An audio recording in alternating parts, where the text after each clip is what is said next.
Hi everybody, Laura Zane Wambarocha here from Sage Energy Counseling and Wellness. Today I wanted to go over what it is like to hang on to anxiety physically. So a lot of times we don't like talking about the physical ways we hang on to anxiety.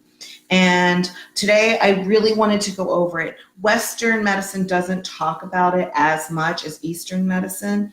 Eastern medicine specifically will ask questions about things like your bowels and how they are working or not working. They'll even go as far as to ask you to bring in a specimen of your poop, not because they want to check for things like worms, but because they can look at it and tell about what's happening in your body.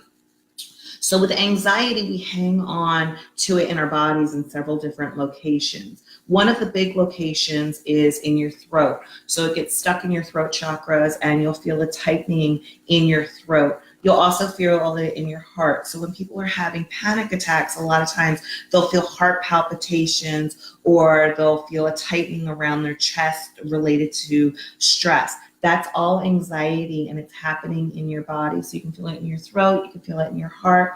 The other place that it's frequently found is in your stomach and your intestines. So what happens is when you have an emotion, your body is taking on that emotion as well as your emotional center. So a lot of times, especially Western medicine wants to look at emotions and body is separate, but they're very much so interrelated.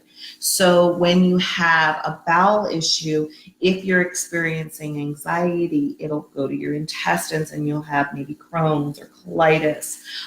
You can have IBS. So if you think about emotions, hanging on to emotions, you're tightening up and you're holding on to stuff. So you can only hold on to crap, both emotionally and physically, for so long. So you're tense until you explode. And then that's when you have IBS. So looking at how is your body reacting to the stress and tension in your life.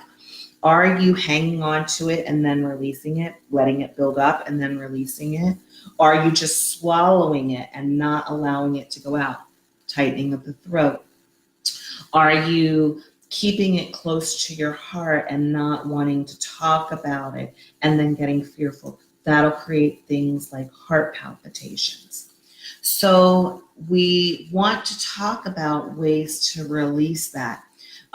Your body hangs on to stuff, even if you don't remember. So a lot of times I will do work with trauma survivors and they may not remember things, but their body remembers. So what I like to think of trauma being is there's a thing called taste aversion. And with taste aversion, what happens is you eat something, your body remembers eating it. Let's say you eat something, I don't know, shrimp, and it's bad or it didn't settle right with you and you end up vomiting on it.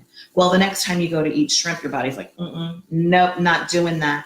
That is a taste aversion. Well, when you have a trauma or a strong emotional reaction to something, you can also have an aversion.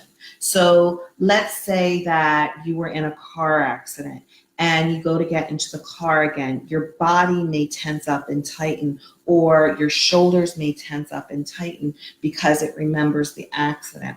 Well, anytime there's a trauma, your body does the same thing.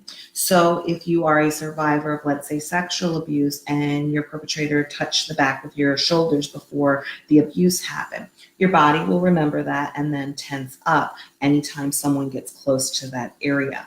So it can be related to anxiety, it can be related to trauma, but your body remembers and your body is keeping track of all of the different things because ultimately our body's job is to protect us. So you may get an uncomfortable feeling or something, or you may feel a tension and not understand why. Well, it's your body responding to the anxiety. Now, it doesn't have to be actual anxiety. It can be perceived anxiety as well. So these are a couple of things that you can look at to kind of see, is your body reacting to anxiety? Do I have IBS? Do I have heart palpitations? Am I breaking out in sweat? Your hands a lot of times. If you've ever done public speaking and you're having a hard time, that whole reaching out to the rest of the world, you'll feel your hands sweat. So physical symptoms can often be related to emotional imbalances.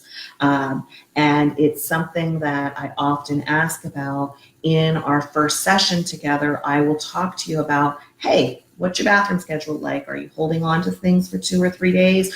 Are you able to go regularly? Are you going too often? A lot of times people are taken aback by a therapist that asks about physical kind of things, but this goes hand in hand with what's going on with your emotional center.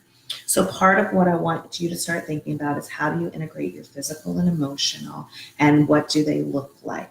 So just a little bit of information. I hope you find this helpful, and I will talk to you soon. Thanks. Bye.